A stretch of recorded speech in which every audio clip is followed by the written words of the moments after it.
Welcome to Health Crush, your source for integrative health information. We bring you real people talking from real experience. Hi, I'm Mark Allen.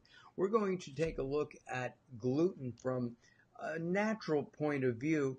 Our guest is our friend Dr. Greg Celaya.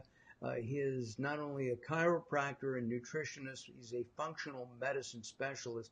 Dr. Celaya, welcome to the program. I'm really interested in gluten. Let's start with, what is gluten?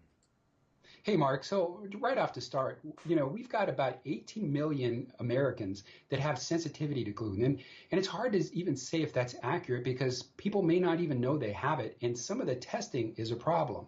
So, for example, the testing tends to be, or the standard testing that most doctors run, is about 30% accurate.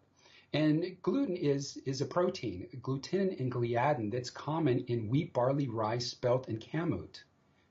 And people who have a reaction to this, is that what it is? A Yeah, physiological reaction?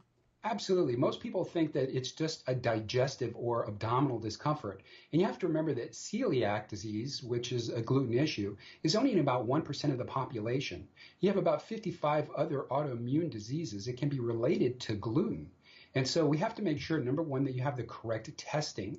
Number two, you have to look at further testing. Let's say, for example, if I'm running a test for gluten, it may be 24 different things I'm looking at. If I find a positive there, 24? 24, not just two like most doctors run. That's why it's only 30% effective in the standard test. And so after that, we'll then look for the cross-reactivity and cross-contamination testing to see if there's any other proteins that you may have problems with. What about general people who don't have an overt sensitivity to gluten? Should they limit gluten in their diet even then? There's certain symptomology in it. I mean, just a very small portion of the symptoms are abdominally related. There's a lot of neurological symptoms that can occur from gluten. And so you have to make sure that you know what you're dealing with. And the testing is really important to be able to understand it. But, it's not just abdominal discomfort and gas. It could be anything from arthritis, irritable bowel syndrome. You've got schizophrenia, you've got depression, you've got migraines. Schizophrenia, depression from gluten? All that stuff. There's a lot of neurological symptoms that can occur from gluten sensitivity. And so what people should do is, people in general should try to avoid gluten? Well, if you saw the research that I've seen, you wouldn't do it even without the testing. But, giving up gluten is not necessarily easy for a lot of people because who doesn't love bread? And we've talked about that before. But I don't do bread, and I'm good with it. There's occasional. I, on the other hand, do eat bread.